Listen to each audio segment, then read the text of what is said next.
Hey guys, welcome back to Shanusnus. We are so happy to have you guys back on our channel. Today we're going to be talking about what is it like being a Middle Eastern in the US. Yes, so if you like the video, please make sure to comment, like, and hit the subscribe button.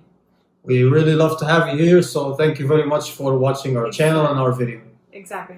So if I keep looking on the side, please don't mind me. I'm just looking at the points that we want to cover, just to make sure we don't miss any topic.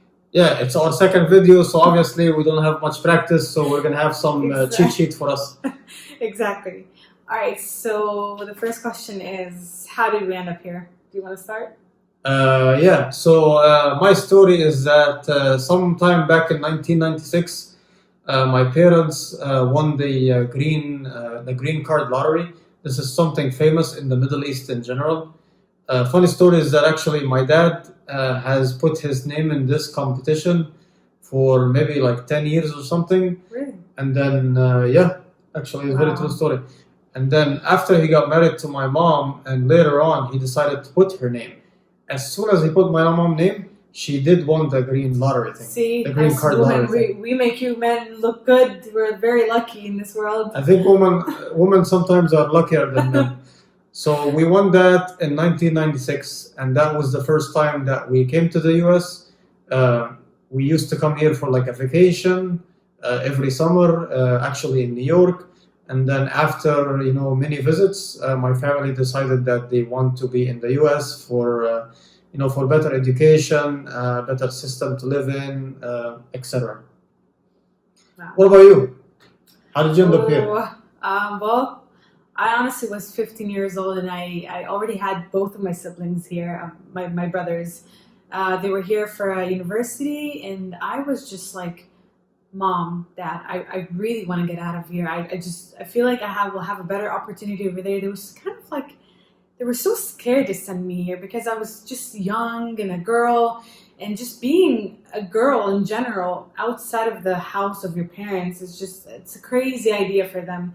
So I tried to convince them, and it was a bit of a struggle, but I did. I convinced them that it's going to be great for me, and they honestly believed it because they know it was going to be a good opportunity for me. And I came here. And yeah, that's how it started. I was far away from my parents, alone in the U.S. with my brothers and sister. It was fun. Yeah, so you came here around the same age I was. 15? Yeah, it was back in 2010. I came here, and I think I was a junior in high school. Yeah. There was no such thing as high school back home in my school. It was all in one. So if you're in kindergarten up to 12th grade, it's all in one place. So it was different just being here. Yeah, so same thing in Egypt. So yeah, it's one school. It's kind of divided like kindergarten, elementary, middle school, and then high school. Our high school over there is 3 years, where in the US it's 4 years. When I came here, I just finished middle school in Egypt, so I had 3 years to in high school left. But then when I came here, they told me that I told them I finished middle school. They told me, you have 4 years left. I don't know, I have 3 years. Did you skip? Yeah. So actually, nice. After a lot of conversations and my very terrible English. Somehow I managed to start as a sophomore instead of a freshman. I actually had the same thing happen to me. For some reason, the education over there, just like the system over there, is a bit more advanced in terms of grades and just the classes that we take. Yeah. So when I came here, I was given the option of being a senior to kind of like jump a class because of the classes I've already taken. But my mom was like, no, when she was there to enroll me. She was like, no, I want you to get the full experience, at least just the last 2 years. And yeah. What full experience? We could have graduated the school earlier. Right? I was so excited that I would be a senior and skip a grade and just like show off to my friends back home. But no. Honestly, if I just made a little bit bigger lie, I would have been in university. Yeah. I would have been like a PhD student with 15 years of experience by now. I think when we moved here, we had a big chance to skip a couple of grades if we wanted to, but we were not smart enough. I mean, I was 15. What the hell do I know about? Yeah. So on to our next question. What was it like being here in the beginning when we first came to the US? So for me, honestly, I came right in high school. Like I said, English definitely was a big struggle. And then I was right in high school, so there's a lot of stuff going on in high school. You have to be cool, you have to know women. I'm not going to be a nerd, blah blah blah. If you know what I mean. For example, back home you sit in one class, and then the teachers they keep coming in after you finish each class. In the US, you go to a class, like a health class, and then you finish that, and then you move on to the math class, which is another completely different class with different students. And you go to science class, same thing. It took me a while to kind of get used to the fact that you have different classmates in just different classes. Yeah, it's good and bad. But anyway, my first very class that I went to was the health class. And I had no idea what the hell is a health class. Maybe they take the blood pressure or put thermometer on your mouth, whatever it is. But we came there and they talk about like how to give a CPR, how to have a good relationship, how to not commit suicide. That's a fun story. It's a fun story what he's about to say. Yeah, so I mean, a couple of days in, the lady of the class, it's time to show us videos about how a woman gives birth to a baby. And then, they bring on the TV and they actually show a woman giving natural birth to a baby. Ouch. And for me, I'm coming fresh from the boat, from Egypt. I'm like, what the hell are you guys watching us? Making us watch. They show us a woman giving birth and there's, poop and pee and stuff like that. It's nature and everything, but to me, it's a little bit too new. So actually, the teacher told us, for people or students that don't feel comfortable, make sure you cover your eyes if you want to. I did not cover my eyes. I wanted to see this. Curiosity kills the cat, yeah. So that was one of the things, that's definitely very open-minded in school here. So that was very interesting for us. The other thing is that back home, because people are very energetic, every time a teacher, I told you before, you sit in one class and the teacher substitutes, not the other way around. So between classes or between when the teachers substitute, it's like a party in the classroom. So people go dance on the table, we jump on the table and, dance and some people have drums and they bring it out. It's like a wedding. And then every time, for example, you want to go to the bathroom or something, or it's break time, and then it's time to go back to the classroom. If you're late, there is someone in the hallway running after you with a long skinny stick. This is so true. This is so true in the Middle East. Very flexible stick. And if you're late, you want to run to the bathroom, you have to get hit in your butt and your legs. It's like, you're running around and trying to run away from it. Not to kind of scare the viewers and show them that we're abusive over there. It's not that. That's how we teach men to be men. It kind of teach you discipline, and over there the idea of discipline is just to kind of like give you a slap on the wrist or just like with a stick. Our parents were very well aware of what happened. I know my parents were aware that school does that. They were kind of okay with that. I'm like, why are you okay with that? Please don't be okay with that. Yeah. Like so I try to be a good girl. If you get in trouble back in school in the Middle East, one student makes a problem in the class, and then all of a sudden you see the teacher would say, "Everybody open your hands," and then you open your hands. There's like 40 students in the class, and then they go around with a stick and they hit you in your hands. Here. When I came here, it's like, oh, you did a mistake, you will get a detention. It's you sit in an hour in a classroom. Like, are you sure you don't want to hit me? Are you sure you don't have a flip-flop, you want to smack me on my butt or something? No. So I was very thankful that we don't have this in the US. Yeah. So that was my experience, and I came here right in high school. What about yours? How was it? It was fun in the beginning. It just, over time, I felt it became difficult. Because I was so used to my mom doing my laundry, cooking, and driving me to school. But here, I had to grow up at a very young age. I had to be my own woman. I had to do my homework, my laundry, my cooking, just cleaning in general. I used to walk to school, and it was such a normal thing to walk to school, and I never knew people that walked to school. So yeah, it was difficult, but I enjoyed it. I had kind of it made me respect and appreciate how the system is different here, and how it could have it like made it, not could have it made my life better, and I'm very happy that I was here at a young age. Did you take the bus to school, or did you have to drive a car? I had to walk, but then I had to get my license at 16, which is very unnatural and not normal back home, because you had to be 18. At least 18. At least 18, age of 18 to drive. But no, I was enrolled in a school. I was kind of very happy about that, because that put me in an advanced level when I went back home, and I kind of showed my ID and my driver license to my friends back home. So it was a nice touch here in the U.S. to have. All right. So our next question is that how are we adapting in the U.S. so far, or how have we adapted in the U.S. so far? How have you adapted in the U.S. so far? I'm gonna take it back to high school. It's where all it started. So as I was walking down the hallway, okay, I see these two couple where they were holding hands, but then they stop at her locker, and then he gives her a kiss, or they start kissing. Yep. I'm like, oh my god, is anyone watching? Are they gonna comment? It was so weird for me, and they saw me looking at them. It was so weird because I didn't want to be rude, but back home this is not normal. If this happens back home, I think you'd get in big trouble.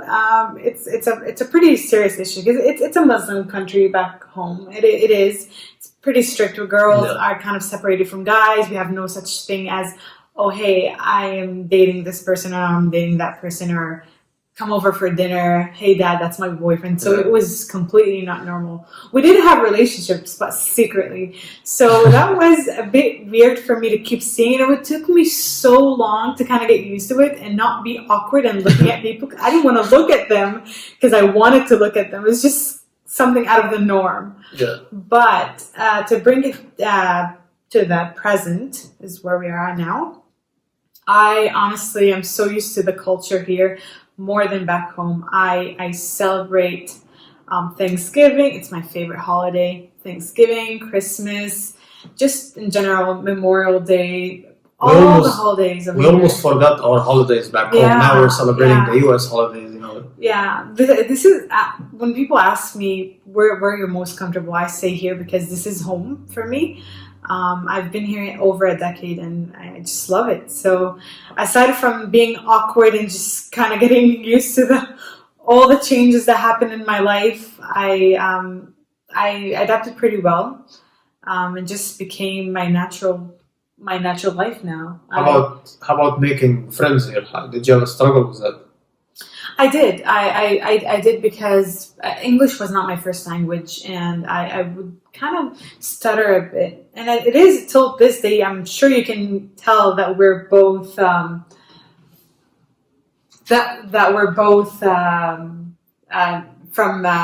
different countries, and English is not our first language. Mm-hmm. So a lot of people didn't. I don't want to say they didn't accept it, but they just had their own groups and didn't want to kind of add new people to it. Yeah. You always feel like you're a stranger. There's so many different groups. I felt that I was a stranger, but no one was rude to me or anything. They were kind of friendly in classes. If I needed help or a question, they would answer it. But in my senior year, I did end up making two best friends. Shout out to you guys. I love you guys so much. You guys know who you are. They're both Hispanic, and I just loved their culture, loved everything about them. I related to them so much. You still talk to them? I do. Actually, I got a text a couple days from one of them. She's nice. Yeah. What about you? Yeah, for me, adapting here in the U.S. Or how I adapted so far, I think the high school, I struggled a lot. My English, although I learned English from kindergarten times in Egypt, but when I came here, it's like, if you don't practice it, you lose it. Or if you don't use it, you lose it. So I really did not know much English here in practice. My classes and making new friends, that was very difficult. for some reason I could not talk easily to people here. I could not adapt easily or find the right group for me. So high school was not really the best time for me. Although I had this one experience where they had there's an international night in high school, and I volunteered for it to give a speech, a 3-minute speech or something like that. So I decided to write something about it after I volunteered. So I wrote about camels and my culture and blah blah blah. And then it was a decent speech. And then after that speech, some people, as I've had that experience happen to me, is like they tell me after the speech, they're like, "Hey, you guys go to school by camels in Egypt?" Like, no, this is not what we do. We don't have camel parking lots or something like that. And then also I talked about because like my wife said, it's a Muslim country. We have Christians and Jews as well and different religions, but the majority are Muslims. Exactly. So for me to go out on a date or touch a woman's hand or put my hands around her or something like this, it's awkward in Egypt. After I talked about this in my speech, I had these two women or two girls in high school. Every time they see me, they would give me a hug just because I talked about that. Oh God! They don't even know my name. I don't know their name. So maybe I should not say that on live video. Getting excited about the hugs. Yeah. So every time they saw me, thank you very much. You know who you are if you watch this video. I don't know who you are. Honestly, there's no way I find you. But you can't remember their names. Nope. Just getting hugs from random people. Two girls. Great. I don't know their name, anything. They just kept giving me hugs wherever they see me. Well, thank you for making me comfortable. After that, I think my focus was to finish school as fast as possible. So I finished high school, I did okay. And then university, I got a scholarship. I was lucky enough and thankful enough to have a scholarship. I graduated, in 4 years. I took summer classes and all that. And it was definitely a goal of mine to finish as early as I can. But then after that, I did make friends, American, Egyptian, Arab friends in general. I used to have a long afro hair. Now I'm growing bald, unfortunately. But that helped me make even new friends. Maybe not the right kind of friends, but it helped me make a lot of friends. I think people would tell me, "Hey, can I touch your hair?" And now I have a new best friend just because of that. So now we know he got random hugs from people and random hair touches. Yep. I think my wife is very thankful now. I have short hair and I'm going bald. So we'll keep it at that. Okay. I honestly think it took my parents a lot more time to adapt to my life here more than it took me. I remember I got asked to homecoming dance by this sweet person in my class, and we were so close as friends. It was just so nice to me, and he knew it was my first homecoming, so he was like, "Would you like to go with me?" I said yes. It's the natural answer to say yes. I mean, a guy is asking me to homecoming dance. But I had to kind of go back and call my parents overseas, get their permission, and I was so scared. I remember trying to practice the conversation in my head and how I'm going to ask my dad and say, "Hey, Dad, a guy just asked me to homecoming," without him jumping to conclusions and thinking it's going to be a guy taking my daughter out and God knows what's going to happen. It wasn't like that. It was just so normal here. But anyways, I picked up the phone and I had both my parents on the line. I'm like, "Hey guys, I know this person in my class and he's just so nice and he asked me to homecoming." And I said yes. And then my mom was like, "What? What did you say? How could you say yes? What does he do? What is his parents? Where he's from? How much money he makes?" Asking me all these questions. What does his dad work? I'm like, "I'm not going to marry the guy. He's just asking me to go to homecoming dance." Yeah, it's just so normal for parents to over there ask detailed questions. Honestly, I'm not going to lie.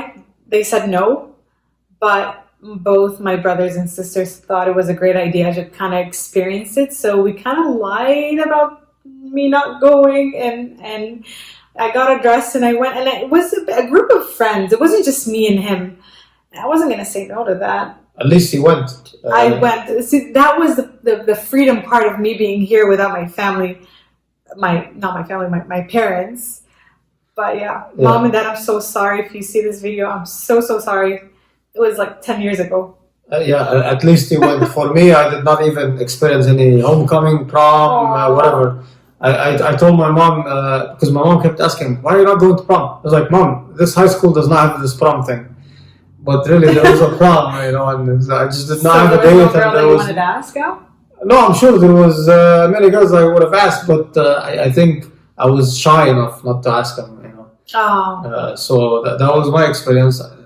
No dance I went to. I mean, my mom was suspicious why I'm not going dancing with women. Yeah. Well, I guess to his point, my advice to whoever's watching: do not be shy. Live the moment, and if you want to ask someone out, by all means, do it. You only live once in life. Okay. So our last question for this video.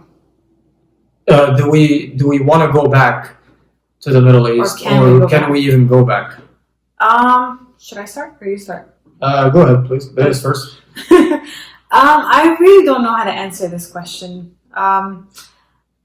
I go there for visits. I go there for summer visits, winter visits. But since he's from Egypt and I'm from Jordan, I don't think we can choose either or to live. I mean, I saw Egypt and I love it over there. I love the culture, love everything about it. But I still have this it's in my heart to just want to grow old in my country, in my home. I don't know how you feel. Is that where your family? So all your family is Jordan, or majority of my cousins, the extended family, we all live in the U.S. But when it comes to like uncles, aunts, mom and dad, they're all home, back home. So it kind of makes sense to stay here, but really, at an older age, you do want to be around the people that you love most and you grew up with. But then again, like back to my point, I'm from Jordan, he's from Egypt, so we kind of have to choose where do we want to live. Yeah. Sorry, guys, my phone is ringing. No. So for me, it's honestly. Yes, at some point in my lifetime, I would love to go back to Egypt or Jordan. I think I see myself living more in Egypt than Jordan, because I mean this is where I'm from, and honestly, Egypt in the Middle East is like the Hollywood or the California of the U.S. It's the hot spot of the Middle East. I feel like it's growing a lot more than. Yeah, definitely a beautiful place. We have beaches, we have desert, we have the history. You got a lot of stuff, and it's so busy. You'll never be bored in your life. But I feel like I want you to point out how, to the point of can we go back? I think over there, at least back, I think both of our countries, to go back, you have to be more settled or like have saved up a lot. Have a good job and saved up some money, because the easy part in the U.S. is that the U.S. makes your life a lot more easier in affording cars and homes, while back home, it's not as easy to get a car or a house or just settle down. It's very expensive. So I think we have to be both in good standing point before we decide to go back home. So in a short answer, if you're not comfortable, do not go back. If you're comfortable enough, then it's a great country to be in. All right, so this was the last of our questions today. Thank you guys so much for watching our video. We really hope that you guys enjoyed our video and liked it. Please, please, please make sure to subscribe, like, and comment. We love you guys so much, and stay tuned. We'll have more videos next week, hopefully. We love you guys so much, and thank you for watching our video on our channel. Thank you. See ya.